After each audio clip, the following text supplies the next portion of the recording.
So ngayong araw, ang hinanda ko po is very short and sweet na message about the Holy Spirit, about speaking in tongues. Yan, kasi nasa series pa rin po tayo ng being filled with the Holy Spirit. Sige, brother. Sabi dyan sa ating first slide, maliit ba? Ay, malaki naman. Ay, yan. Yan yung main verse pa rin natin. Maraming beses nyo nang narinig yan, tama po? Marami na. Pero uulitin natin. Sabi dyan, do not get drunk with wine, which will only ruin you. Instead, be filled with the Holy Spirit, with the Spirit. Speak to one another with the words of psalms, hymns, and sacred songs. Sing hymns and psalms to the Lord with praise in your hearts. Always giving thanks to God, the Father, for everything in the name of our Lord Jesus Christ.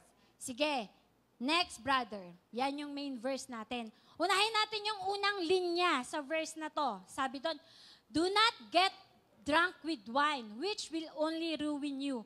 Sister, ang OA mo, nalasing lang, nasira na ang buhay. Tama ba yun? Alam niyo kapatid, aminin natin o hindi, every time, malamang na-experience nating uminom ng mga panahong wala pa tayo kay Lord, tama? Hindi ko alam kung merong nagpakalango lagi-lagi sa alak. But then again, sinasabi ng Bible, kapag daw talaga nagpakalango tayo sa alak, it will ruin us. So yung alak na sinasabi dito, hindi lang siya yung alak-alak, di ba? Hindi lang yung mga alcoholic drinks, kasama dyan yung drugs or anything in excess. Kasi di ba, every time you are drunk, it means you took something na excess. So ano-ano yung ginagawa nating excess? So meron dyan minsan pagkain. In excess of food, anong meron tayo na bubondat? Anong tawag doon? Naiimpatcho. Tama? Pag excess and tulog, namamaga yung mata nyo. Tama? Ano pa? Pag excess kayo sa work, OT, ano nagagawa? Yung katawan nyo nanghihina. So it ruins you. Lahat ng excess, di ba? Yan yung sinasabi dyan sa verse na yan. Tapos ano pa? Every time din na nalalasing ang isang tao, di ba? Yun yung time na nasa mahina siyang kalagayan ng katawan niya. And when you are weak, yung katawan nyo, pag-iisip nyo is weak, anong nangyayari? Nagiging out of control ka. Ibig sabihin, hindi mo nakakontrol yung sinasabi mo, tsaka yung ginagawa mo, di ba? Kaya nga pag may nalalasing, natutumba na lang, di ba? Nalalasing, nakikipag-away. Nalalasing, nag-English. Iba-iba, nalalasing, naglalabas ng kanyang saloobin, ng kanyang damdamin. Tama po ba? Ay! Meron na pa I love you pag nalalasing, di ba? Tapos ano pa? Ano pang meron pag nalalasing ka? Lahat ng kilos mo hindi tama, hindi normal, di ba po? Lahat ng ginagawa niyo, hindi lang lasing sa alak, pati drugs and all. And every time, ang isang tao ay nasa weakness, kahinaan niya, yung state ng isip niya at katawan niya, sino yung laging nagbabantay? Sino yung laging nagmamasid? Di ba? Sabi sa Bible, the enemy is like a roaring lion, always ready to attack. So when we are in our weakness, yung enemy laging, yun ang time na kinukuha niyang pag-atake. So anong nangyayari? Kaya naruruwi ng isang tao, di ba? The devil comes to steal, kill, and destroy. So kapag nalalasing yung tao, naruruwin sa anong paraan? Yung iba, dahil lasing, nag-drive, edi yun, nabangga, o binangga, o whatever, na-aksidente, na-disgrasya. Tapos ano pa, every time, inom na inom, hindi nga nalalasing, pero every single day, umiinom naman ng 3 bote ng gin. Diba? So ano mangyayari? Yung liver mo naman, nasisira. So it always boils down sa pag-ruin, pag-destroy ng isang tao. Tama? Dito na tayo magdudwell. Sabi, speak in tongues. How do we feel with the Holy Spirit? We have to speak in tongues. Sister, sige, ano ba yung nasa Jude 1:20, brother, na nilagay ko? Yan. Sabi kasi sa Jude 1:20, but you, beloved, build yourselves up in the most holy faith. Pray in the Holy Spirit. So para daw pala maging malakas yung ating pananampalataya, to build up our faith, we have to pray in the Holy Spirit. So how do we pray with the Holy Spirit? By speaking in tongues. Sister, ano ba yung speaking in tongues? Puro ka speaking in tongues. Sige, brother. Sabi dyan, ang speaking in tongues is, gaya dun sa nangyari sa Acts 2. Yan daw yung initial evidence or sign ng indwelling ng Holy Spirit. Ibig sabihin, nanahan or binaptize sila ng Holy Spirit. Yan yung nasa Acts 2. Ay, sister, teka lang, matagal na akong Kristiyano at alam kong nasa akin ang Panginoon. Pero bakit hindi ako nag-speak in tongues? Ibig sabihin ba na wala ang Holy Spirit sa akin? Mali po, hindi po. The time na in-accept nyo si Jesus Christ as your Lord and Savior, binabtismuhan na kayo ng Holy Spirit. Malamang o baka lang, kaya hindi kayo nag-speak in tongues, it's because hindi nyo dinisire. Kasi alam nyo mga kapatid, ang speaking in tongues is a gift. So, ibig sabihin, binibigay. So kung hindi mo hinihingi, malamang hindi binigay. Kung hindi mo pinag-pray, malamang hindi binigay. Tama? Tama. So ganun siya. Yun yung speaking in tongues. Ano pa? Sabi rin dyan, it is a language spoken by a person that he or she doesn't understand. So, sino mga nag-speak in tongues na dito? Wow, 1, 2, 3, ay, 18. In fairness, 18 over 100 tayo ngayon ha. Medyo konti. Pero praise God, mamaya, there will be a gift of speaking in tongues. Amen? Receive nyo yan. Mangyayari yan, sabi ni Lord. So, yun yung mga language na hindi nyo naintindihan na sinasabi nung katabi nyo o kung sino man. Diba? Raba, sakadaraba, shakadararashuma. Hindi nyo naintindihan, diba? Hindi ko rin siya naintindihan actually. Pero alam nyo po ba, sabi sa Bible, kapag daw nag-pray, pag nag-request tayo, nag-desire tayo ng speaking in tongues, dapat pinapag-pray din natin na dapat ma-interpret natin yung tinatangs natin. Kasi mamaya, sabihin ko kung bakit. Pinapreempt ko yung sarili ko. Pangatlo, at marami pang dahilan, it is a language that directly communicates to God. So yan lang po, ang tanging language o lingwahe na walang, it directly communicate to God. So ano ibig sabihin yan? So sister, pag nag-pray pala ako ng Tagalog, ng Pilipino, ng English, may dinadaanan pa. Hindi, kapatid. Ang ibig sabihin ng praying in tongues is that, speaking in tongues is that, yung spirit man mo at ang Holy Spirit directly nagko-communicate. Sila yung nag-uusap in a language na sila lang ang nagkakaintindihan. Amen po ba? Amen. Kaya even si devil, si enemy, si Satan, hindi niya naiintindihan ang speaking in tongues. That is very powerful. Kaya kapatid, i-desire niyo yun. Kasi minsan yung mga prayer natin, nananakaw pa. Kapag yung, I don't know, basta, yun. Kasi sabi, yan lang daw yung language na directly communicates with the Lord. Ano pa? Yan, meron daw pong 3 different kinds of tongues. Excuse me po muna. Number 1, sabi sa Corinthians 14:22, sign tongues. So anong ibig sabihin po nun? It is a proof for the unbelievers of the Lord's power. So nung Acts 2, di ba? Nung nag-speak in tongues yung 12 apostles, maraming mga nakikinig sa paligid nila. Tapos sabi nila, ay ano yan? Mga lasing yan, mga yan. Tapos lumabas si Peter, sabi niya, hindi. That is the power. Nagtataka sila, bakit alam nila yung sinasabi namin, yung language namin?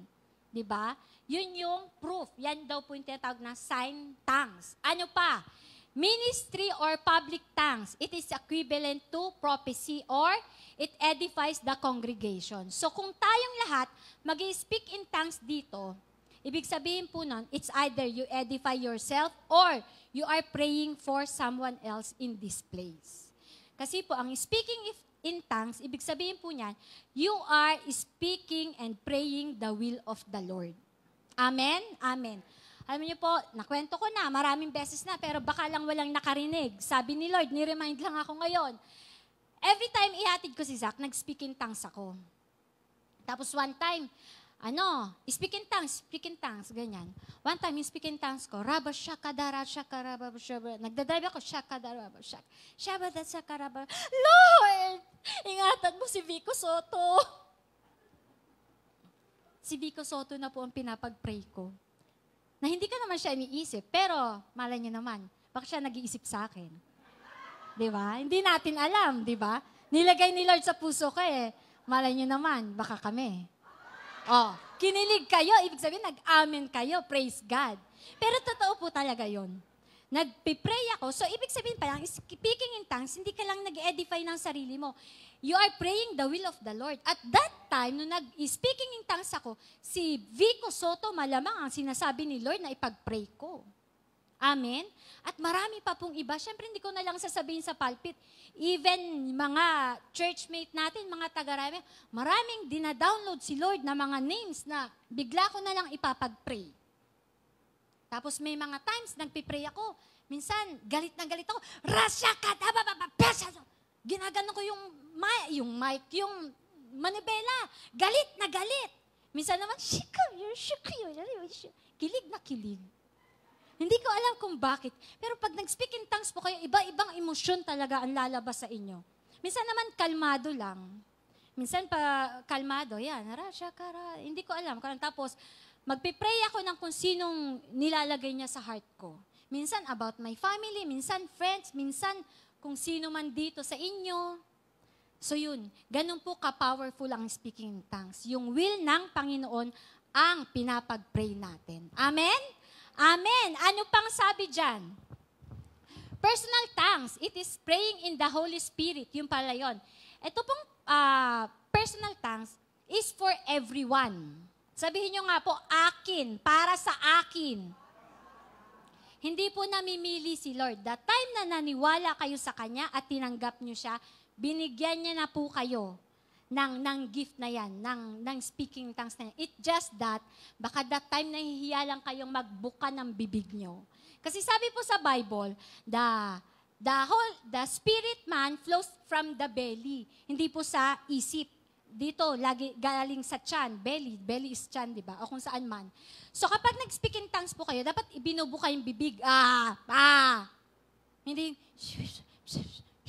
yung nahihiya kayo, iniisip nyo yung katabi nyo, ay baka isipin nito baliw ako. Kasi pag-isip natin, parang, ang gulo, ang daming nakakahiya, nakakalito, hindi nyo nakakatakot. So wag daw po, pag nag-speak in tongues kayo, bukan nyo lang, hanap kayo ng syllables, hallelujah, hallelujah, hallelujah. Ulit-ulit lang. Naalala ko nung nabaptize ako ng speaking tongues by the Holy Spirit doon sa Real, Quezon. That time talagang ginusto ko, ay hindi, dito ako sa unahan kasi tatawagin lahat ng, kung sino po ang gustong makareceive ng gift of tongues, nandito po ang power. Gumaganon si pastora, punta naman ako, bida-bida. True enough. I received the gift of speaking in tongues. At ang alam kong ang unang-unang speaking tongues ko, Chinese, yung kaninang sinasabi ko. Tapos ngayon, biglang nag-iba, hindi ko alam kung Chinese, parang nandun sa pamilyang yon. Tapos ngayon, nag-iba. Tapos kahapon po, naggrabe rin yung speaking tongues ko. Matining siya, parang gumaganon. Ngayon, hindi ko na maulit. Kailangan, siguro, baka bukas, pag naghatid ulit ako, parang naiipit. Hindi ko alam kung ano, pero I know, pero habang ginagawa ko, iyak ako ng iyak. Even po kanina, nung pagpunta ka dito, pagsakay ko, ayos akong gamit ko, pak! Shakara, shakada. Alam niyo, bandang C5, alam niyo pong sinisigaw ko sa kotse? Sabi ko, deliverance, freedom, victories, breakthrough! Nireceive niyo po ba yun? Mangyayari yun. Open your hearts. Kasi paulit-ulit niyang sinasabi, ng isang araw pa, kahapon pa, at ngayon. Amen. Open your hearts. Next, brother. So, bakit kailangan natin ng speaking in tongues? Kasi it strengthens our spirit man. Bakit kailangan nating palakasin yan? Una po, gaya ng katawan natin, kailangan di ba malakas? Para magawa nyo lahat ng gusto nyo at mga kailangan nyong gawin. So, paano palakasin ang spirit man natin? Ay, ang katawan natin, yung katawan muna natin. Ang ginagawa nyo, kumakain kayo ng pagkain, masustansya at hindi masustansya. Aminin nyo yan. Ano pa? Pupunta kayo sa gym, exercise, biking, marathon, swimming. Lahat na. May iba dyan, umiinom pa ng supplements para lumakas ang katawan. Tama?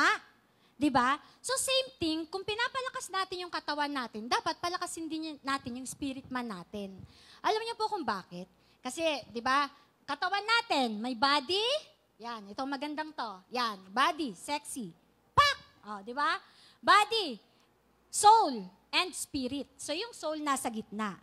Alam niyo po, by default, yung soul natin, palakas yan ng palakas. Lalong lumalakas yan kapag hindi nyo ini-strengthen yung spirit man nyo. Amen? Kasi po, yung pagpapalakas ng spirit man natin is a choice. It is a decision. Decision po ba na magbasak tayo ng Bible? Decision po ba na pumunta kayo sa church? Decision po ba mag-attend kayo ng Bible study?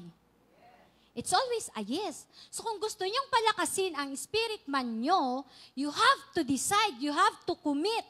Yes, Lord, yes, Lord. Gusto kong magpalakas ng aking spirit man. Gaya nung kay David. Sabi dyan, and David was very troubled because the people talked about killing him with stones. For all the people were very angry in their sorrows for their sons and daughters. But David got his strength from the Lord his God. Amen? So noon daw, sabi, si David daw, masyadong problemado, masyado sigurong maraming iniisip, masyadong nalulungkot, napipighati, hindi alam ang gagawin. Kasi ikaw ba naman, pag lumabas ka, malamang patayin ka, hindi ka pa mamroblema. Di ba? So, pati yung mga taong namatayan ng anak at ng mga anak, galit din sila kay David. Masyado rin silang nagigrieve, nalulungkot. Di ba? So, ibig sabihin lang po nun, tayo bilang tao, kung hindi malakas yung ating spirit man, kung tayo ay taong soulish, ibig sabihin, lahat ng desisyon natin sa buhay ay nakabase sa ating soul. Ano po ba yung soul? Ang soul is your logical thinking. Will, yung own will nyo. Ako, gusto ko, ito. Yun po ang soul. Ano pa? Yung emosyon nyo. Galit, di ba? Lungkot, hinanakit, so on and so forth. That is soul. So kung every time meron po kayong challenges sa buhay, naputulan ng kuryente, walang pambayad ng bills, merong may sakit, tapos ang dinideklara nyo, ay ano ba naman itong buhay to? Yung base sa nakikita nyo, ano ba yan, kawawa naman si nanay, may sakit. Kawawa naman si tatay, nawala ng trabaho. Kawawa naman ako, walang baon sa school. Lahat, ganun. Yun ang inyong dinideklara. Kasi ang nagdidictate sa atin is yung ating soul. Logical thinking, kung ano ang nakikita, yun ang sinasabi, yun ang minamanifest. Amen? So yun po yung pagiging soulish. Kaya dapat, kapag po, in-strengthen natin yung spirit man natin, even we are weak, you will always say, I am strong in the Lord. Even if you are sick, you will say, I am healed. Amen? Kahit natalunan, kahit malungkot, I have the joy in my heart. Amen? Kasi ang nagdidictate na ng inyong nararamdaman at ng inyong desisyon sa buhay ay ang inyong spirit man. Amen? Amen. Kaya po dapat lagi nating palakasin ito. Amen. Ano pa? Alam niyo po, balik tayo dun sa hear. You can, di ba, so that you can hear God speaking to you. Na mararamdaman natin, alam niyo pa sinasabi ng Bible na, be still and know that I am God. Minsan po kasi tayo pag merong desisyon na gustong na gagawin sa buhay, should I stay or should I go? Diba? Is it a yes or a no? Marami, dalawa laging choices. Ang sabi ni Lord, be still and know that I am God. Nung sinabi niya pong still, tahimik, peace, kapayapaan. Hindi niya po sinabi, actually, guilty ako sa ganito eh. Dati noon, nung bago-bagong Christian pa lang ako, pag may gusto akong gawin, ang gagawin ko, magbubukas ako ng Bible. Lord, anong gagawin ko? Tulungan mo ako, magbubukas ako ng Bible. Tapos, Bible. Tapos kung saan tumapat, halimbawa sa Proverbs, tapos pipikit ako. Kung anong verse, ito ang sagot ni Lord. Ginawa niya ba yon? Ako lang. Ginawa ko po yon kasi hindi ko pa noon alam yung mga deep relationship sa Panginoon. Hindi ko pa noon alam kung paano talaga ang totoo at tamang pag-aaral ng salita ng Diyos. Basa-basa lang. Ganun ako noon. Pero sabi niya, hindi, be still. Alam niyo po ba kung bakit si Lord, still small voice? Diba? Yan lagi sinasabi-sabi. It's because, talaga pong, finesse, mahina. It's because, ang tanging taong nakakarinig lang sa Panginoon ay yung mga taong malapit sa Kanya. Amen? Kasi, di ba hindi niyo ako narinig? It's because, yun yung medyo kahinaan ng boses ko. So si Lord, every time nangungusap sa atin, still small voice. So para marinig natin yun, dapat malapit tayo sa Kanya. Hindi siya naninigaw, hoy, wag yan! Walang ganon. Sabi niya, still small voice. Kaya dapat lagi tayong magbabad sa Kanyang presensya. Lagi tayong mag-aral ng Kanyang salita. Amen? Amen. Kasi yung soul nyo po, laging may kaingayan. Di ba? Laging ganun ang nangyayari. Speaking of ingay, dahil yung thoughts natin, yung emotions natin, punong-puno ng noise, ng ingay. Kaya hindi natin rin marinig si Lord. Hindi natin siya marinig, not because hindi siya nagsasalita, it's because of those noises. Dahil sa dami ng ingay. Ano yung ingay? Ingay sa iniisip nyo mga problema, mga stress, mga anxiety, at kung ano-ano pa. Amen? Alam nyo, naalala ko po, backstory lang, dahil hindi ko naman kasama si Zach, di ba? Magkasama ko, magagalit. Alam po ito na mga ka-online Bible study ko, ka-TTP ko, yan, yung mga singles. Every time na lang na nagba-Bible study, lagi siyang gitara ng gitara. Lagi akong saway ng saway. One time nag-aaral ako, magpipreach din ako that time. Ayan na naman, parang nananadya. Nag-aaral ako ng ipipreach ko. Gitara ng gitara. 3 bilyon tara ng mundo. Yung kantang yon, alam niyo yon? Siyempre hindi, wala ako sa tono di ba? Oh, thank you. Oy, leader nabosesan. Diba? Anyway, kanta siya, gitara siya. Bukas yung pinto ng kwarto ko. Sabi ko, Teo, please lang naman, huwag kang maingay, itigil mo yung gitara kasi nag-aaral ako. Tumigil. Mga after 5 minutes, ting, neng. Nagki-keyboard naman. Talagang napakaingay po. Keyboard ng keyboard. Sabi ko, Zach, please lang, doon ka na sa kwarto mo. Deadma. Alam mo, minsan, may kabaitan din talaga. Talagang sumusunod, di ba? Ang ingay pa rin. Alam mo po ginawa ko? Sinara ko yung pinto ng kwarto ko. Di na nahimik, di ba? So ano pong gusto kong sabihin sa inyo? Kayo lang, yung sarili nyo lang, ang may kakayahang mag-shutdown ng mga noises na yun. Amen?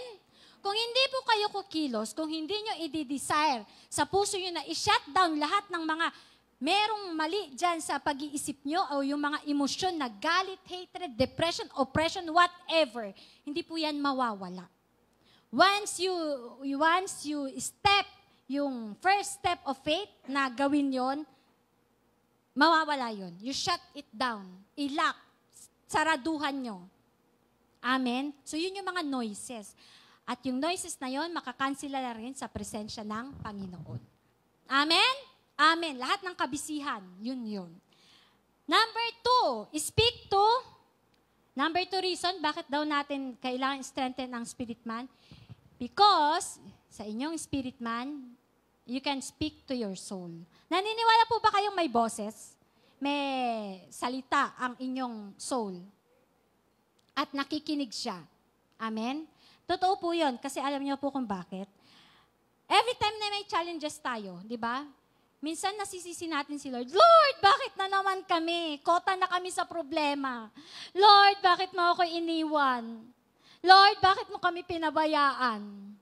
Sinisinan lahat ng problema sa Panginoon. Lord, nagsisimba naman ako. Bakit hindi nauubos ang problema? Puro Lord, Lord, Lord.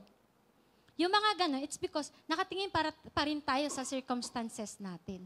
Kapag every time nalulungkot tayo, Lord, ang lungkot ko na naman. Bakit? Bakit wala pa akong boyfriend? Ay! Mga ganong bagay, di ba? Pero hindi po. Gaya ni David, dyan sa Psalm 42 verse 5. Kinakausap niya yung soul niya. Kinakausap niya, sabi niya, why I am discouraged? Why is my heart so sad? I will put my hope in God. I will praise Him again, my Savior. So every time that you are feeling down, depressed, troubled, stressed, lahat na ng hindi feeling na bigay ng Panginoon, ano daw po ang gawin nyo? Kausapin nyo ang sarili nyo, kausapin nyo yung soul nyo. Turuan nyo, even si David, inuutusan niya, bless the Lord, O my soul, and all that is within me. Bless the Lord. Diba? Inuutusan niyang purihin ang Panginoon para magkaroon siya ng kalakasan. So every time we are down, Lagi natin purihin lang ang Panginoon, makinig ng worship songs, manalangin, mag-speak in tongues kung marunong po tayo. Amen? Amen. Ano pa? Sabi dyan, number 3. We need to strengthen our spirit, man. It's because para you will not be depleted.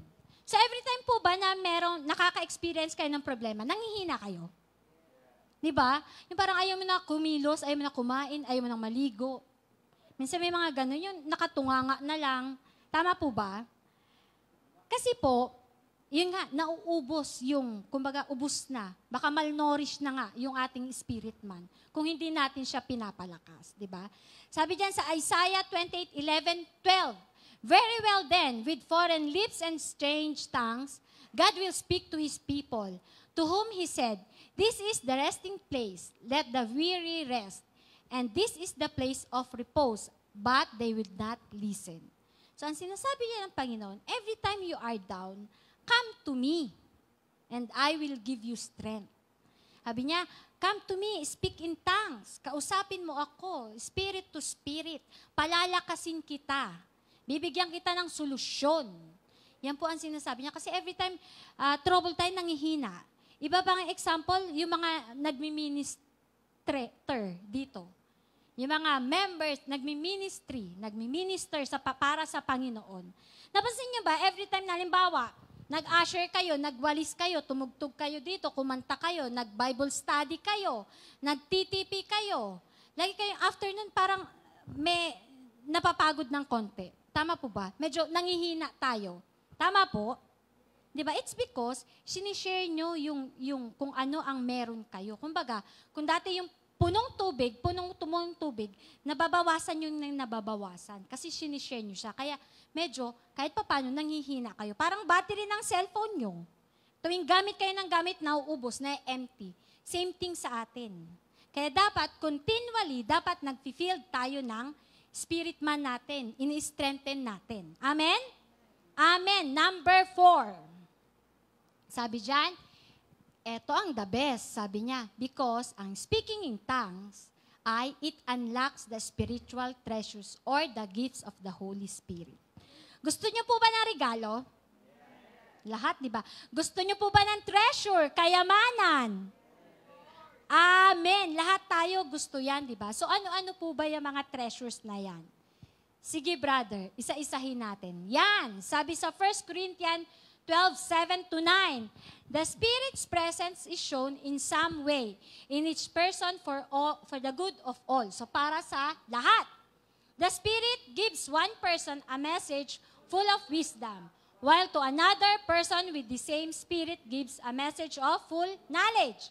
One of the Spirit gives faith to one person, while to another person He gives the power to heal.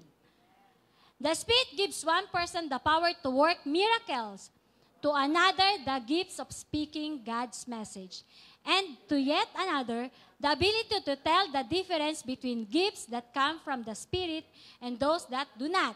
To one person, He gives the ability to speak in strange tongues, and to another, He gives the ability to explain what is said. But it is one and the same Spirit who does all this. As He wishes, He gives a different gift to each person. Amen. Sige, isummarize natin yon. Yan. Ito daw po yung gifts or manifestations of the Holy Spirit. Number 1, wisdom. Alam niyo po ba kung ano yung wisdom? Katalinuhan. Amen. Karunungan. So, ang wisdom po, it means, kasi nakinig ako nung preaching ni Sister Nancy nung mga nakaraang araw. Sabi niya, ang wisdom daw po ay ang specific and right direction na maririnig natin galing sa Panginoon. Usually po, di ba marami kayong tanong sa buhay? Tama? Lagi tayong araw-araw, mayroon tayong tanong. So kung gusto niyo po ng tama at specific na sagot, that is the gift of the Holy Spirit. That is wisdom. Gusto niyo po ng wisdom? Amen. Kaya pala si Solomon, yung pinakamayamang hari, pinakasikat na hari sa Bible. Si Solomon, nung tinanong siya ni God, Solomon, anong gusto mong ibigay ko sa'yo? Anong gusto mong regalo? Hindi siya nanghingi ng yaman, ng kapogian, ng bahay, kotse, o whatever. Alam niyo po hiningi niya?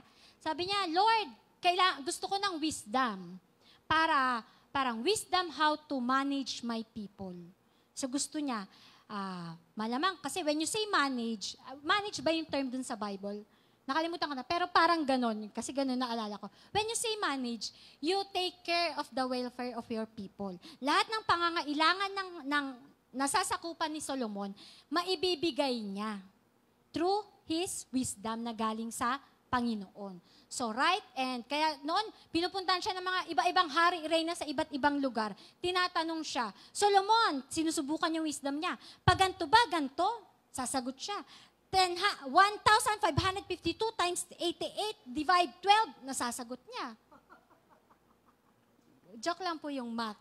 Pero yung mga malalim na tanong, kayang sagutin ni Solomon because of the wisdom from the Lord. Amen? Gusto niyo po ng wisdom? Amen. Receive your wisdom. Ano pa? Knowledge and or clear understanding. Ano pong ibig sabihin yan? It is a divine revelation of facts. So yung mga past and present na mga, ano ba yung facts? Yung mga napatunayang nangyari na o totoo. So, gaya po ng Bible, yun po ay isang facts. Diba? Yung lahat na nasusulod sa Bible.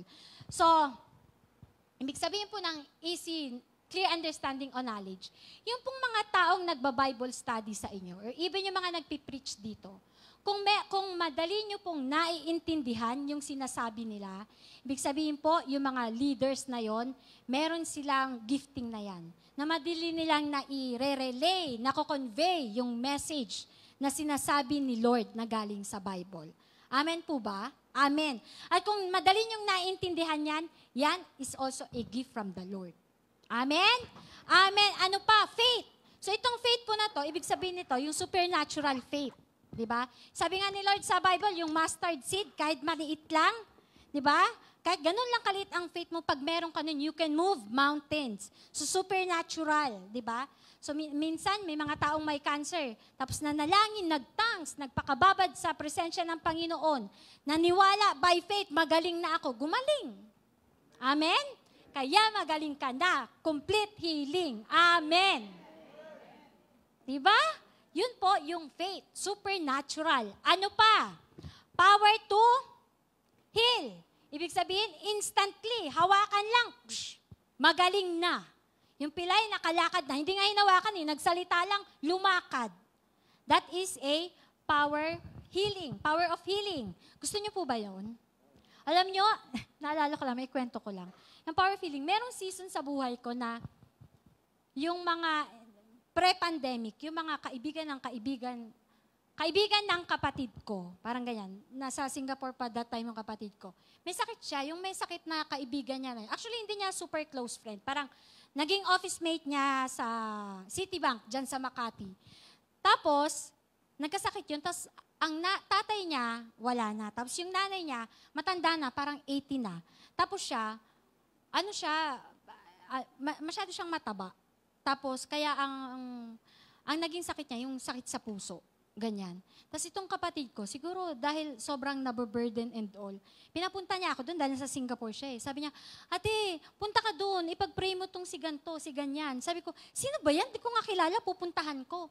Sabi niya, ate, sige na, please lang. Tapos magbigay ka ng tulong, ng assistance, ng pera, ganyan. Siyempre, dahil mahal ko kapatid ko, sunod naman ako, punta ako sa heart center. Alam niyo po, ang itsura niya doon, nasa ICU siya. As in, yung may gano'n na, yung, palitan nyo to mamaya. Gano'n na yung hinga niya.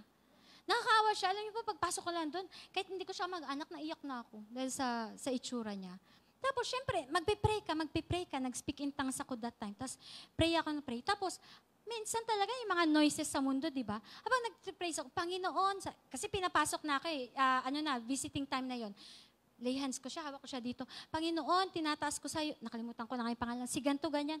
Maya-maya yung nurse, Ma'am, kamag-anak po kayo? Lord, Ma'am, ang daming tanong, ang daming noise. Sabi ko, ate, okay lang po ba? Mag-pray muna kami nito. Tapos pray ako ng pray. Ayun po, purihin ang Panginoon kasi sinama na siya sa langit. Hindi ko pa inintend na nakakatawa. Pero yun po talaga nangyari. Nawala na siya. Kinuha na siya ng Panginoon. Yes, binigyan siya ng full rest ng Panginoon. Pero alam niyo po, naaalala ko lang ngayon, ang prayer ko sa Kanya, wala akong sinasabi, kundi, Lord, I intercede for this person na buksan mo ang langit para sa Kanya, patawarin mo siya sa kanyang mga kasalanan. Parang ganun yung theme. Ngayon, pinapaalala sa akin ng Holy Spirit. Yun ang tema ng dasal ko, na naniniwala ako by faith, talagang kasama niya na si Lord ngayon. Amen? Amen. So, yung power to heal, hindi lang tipong basta gumaling sa sakit. Pero majority, ganun talaga nangyayari. Dapat gumagaling sa sakit. Pero yung iba, talagang totally, binibigyan siya ng rest ng Panginoon. Amen? Amen. Alam niyo po, ayokong ideklara. Maraming ganun, may 2-3 pa akong experiences na ganyan. Talaga naman, praise God, binibigyan ng full rest yung mga ating nakapag-pray. Alam niyo, nakakatawa, pero sabi ni Lord, i-share ko daw. Kaya alam niyo na, huwag niyo akong tawagin. Yan ang sabi niya. Amen? Amen. Ano pa? Power to heal, malapit na tayo. Miraculous acts. So lahat ng miraculous acts, ibig sabihin yung sa Bible, yung si Moses, hinati ang dagat, nahati. Si Jesus Christ, binuhay si Lazarus, nabuhay. Miraculous acts. In Jesus' name, di ba? Sabi niya sa Joel 2:2, darating ang panahon, we will dream dreams, see visions, tapos yung miraculous acts, magkakaroon at magkakaroon. Amen? Amen. Ano pa? Prophecy. Prophecy or proclamation. Ayan. Proclamation, hindi ko mabasa. Proclamation, inspired preaching and teaching, interpreting the divine will and purpose, foretelling the future, speaking a message from God to the people. Alam niyo po, ma-share ko lang yung narinig ko kay Sister Nancy. Yung prophecy kasi, pag sinabing prophecy, usually ang thinking nyo sa prophecy? Hula-hula. Tama? Yung nakikita yung future. Sister, tingnan mo nga ako kung anong magiging ko kung makakagraduate ba ako, magiging doktor ba ako, magiging engineer, so on and so forth. Makaka-abroad ba ako? Yun ang iniisip nating prophecy, di ba? Pero hindi po. Ang sabi po ng Bible, when you say prophecy, it means dapat na-edify yung kausap mo, napapalakas mo. Hindi lang napapalakas, nabibuild up mo yung faith niya. Ano pa? Naku-comfort mo siya. Amen? Amen. Parang yung mga nagpapatotoo dito, pag nagtawag, pag nagtawag ako ngayon, sino po ang gustong mag-prophesy? Walang tatayo, hindi ko kayang hulaan yung mga tao dyan. Hindi ko alam ang future nyo. Ganon, di ba? Pero po, pag sinabing prophecy, yung pagtayo nyo po dito, na tuwing nagtitestify kayo, you are prophesying. Paano po? Halimbawa ako nag-prophesy, praise the Lord, may asawa na ako! Amen! Lahat ng single natuwa. Na-edify sila, yes, may pag-asa ako. Si sister, yung edad na yan, nagkaasawa pa. Amen! Di ba? May tumayo dito, merong may sakit. Gumaling yung nanay sa ganto, sa ganyan. Tumayo, dahil yung may kamag-anak kayo may sakit o kayo may sakit, na-edify kayo, lumakas si loob nyo, na-comfort kayo. Yes, may pag-asa pa akong gumaling. Meron iba dyan, naputulan ng kuryente, may nagbigay ng 5 milyon para lang magpatay yung sarili niyang Meralco. Amen? Di ba, na-edify ako, Lord, wala talaga imposible sa'yo. Kaya mo lahat ng bagay. So yun po yung prophecy. Every time na you build up someone, you share your word or yung lahat ng mabuting ginawa sa'yo ng Panginoon, you are prophesying. Amen? Amen. Ano pa? Para akong ano ba yun? Yung kandidata. Oh, malay nyo naman, si Vico nga kanina eh. Ay! Ayan, nawawala tayo. Next, ano pa? Yan, discernment. So discernment, yung nararamdaman mo, o hindi ko alam, nararamdaman mo na may something sa isang tao. Yung minsan, sister, kamusta ka na? Biglang umiyak. Di ba? Alam niyo, naalala ko yan, hindi ko napapangalanan. Pero may isang debut ng kabataan dito, nag-attend ako. Tapos meron dong isa, na dati siyang youth dito, na isa sa mga panganay ko. Nung nag-umpisa dito sa Rema, na hinawakan kong youth. Nung nakita kami dun sa debut na yon, syempre, medyo may edad na rin siya. I mean, nag-mature na rin siya. Hindi na siya youth, kumbaga. Singles na siya, ganyan. Sa singles na siya natatapat. Ang layo pa lang, para nandito ako, nakita siya, Hoy! Ano, kamusta? Naglalakad pa lang ako, nakita ko siya, umiiyak no. Seryoso, umiiyak po siya. Sabi ko, na ano to? Hoy, ba't ka umiiyak? Kamusta? Siyempre, kailangan mo i-embrace. Ano, kamusta? Alam niyo po, wala siyang sinabi ko. Ate, I'm sorry. Ano ko, wala, nangyari. Sa isip ko lang yun. Pero, hindi ko rin alam, hindi ko rin na-discern. Pero the fact na umiyak siya, ibig sabihin, meron siyang dala-dala. Meron siyang nararamdaman. Amen? Amen. And I praise the Lord. After that incident, alam niyo ba, regular ko na siyang nakikita dito sa church. Palakpakan natin ang Panginoon. Amen, di ba? So discernment, hindi ko alam kung na-discern kayo, pero si Lord ang kumilos that very moment. Amen? Amen. Ano pa po? Last two. Speaking of tongues, so yun yung kanina pang pinag-aaral natin, languages na hindi nyo maintindihan pero sinasabi nyo. Tapos ano pa, interpretation. Kung halimbawa, nagtatangs ako, tapos yung ibang tao na intindihan, that is also your gift. Ibig sabihin, kaya nyo i-interpret yung sinasabi ko. Amen? Amen. Eto na. So kung merong gift, lahat kayo nakatanggap na ng regalo. Birthday, Pasko, o kaya wala lang. Tama? Diba? So yung gift na yun, ano pong ginagawa nyo?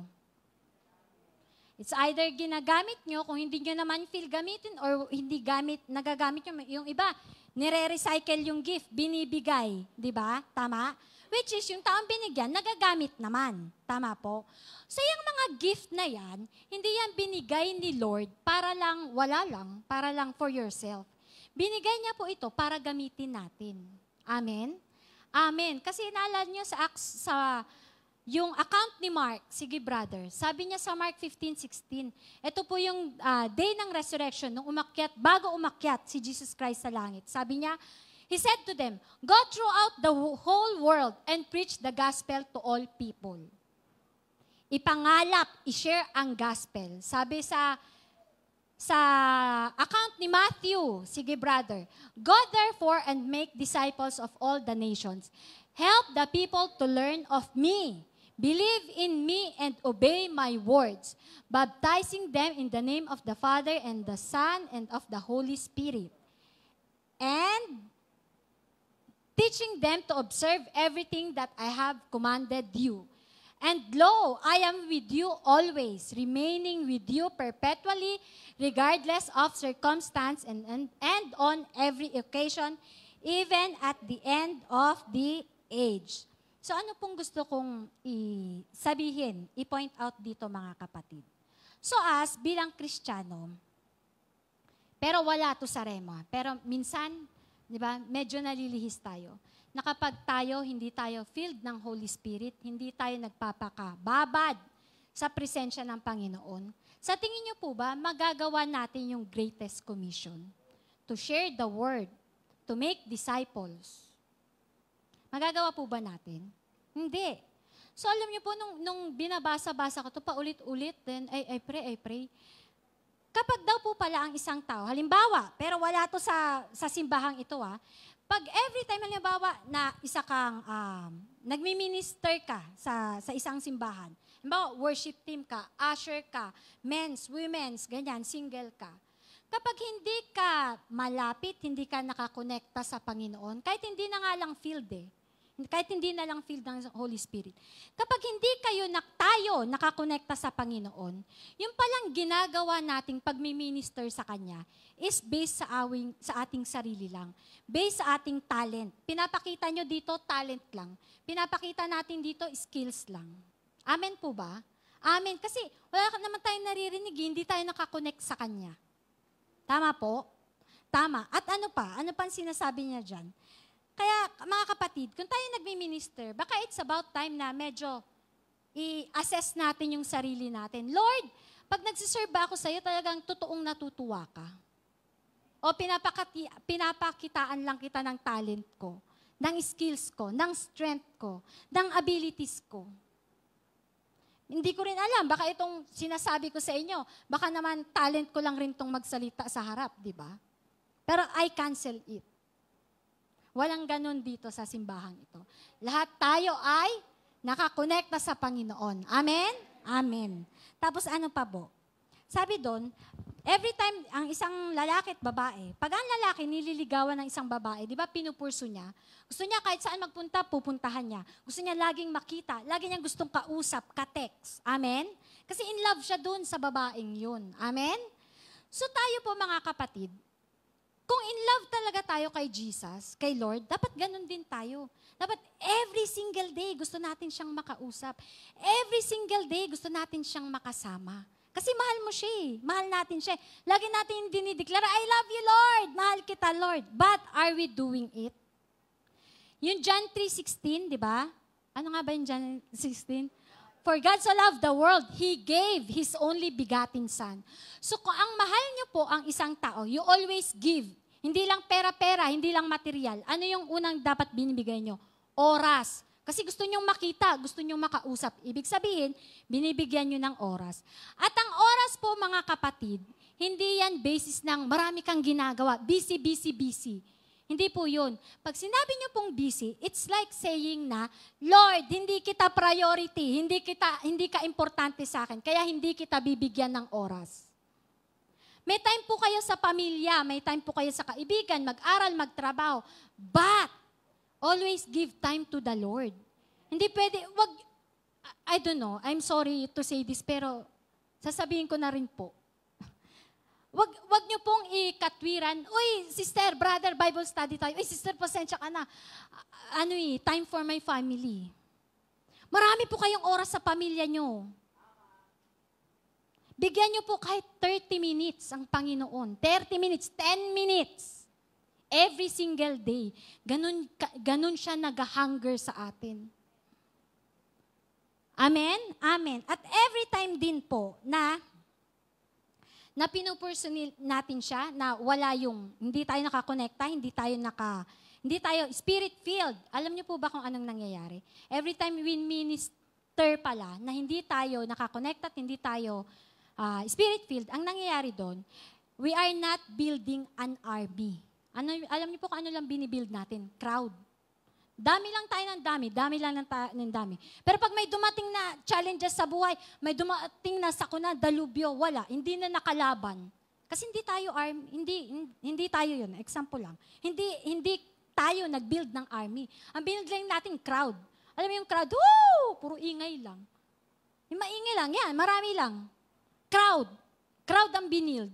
Hindi army. Yung army na tipong nakikipaglaban spiritually. Amen? Amen. Kaya tayo tinuturuan to strengthen our spirit man. At ano pa po?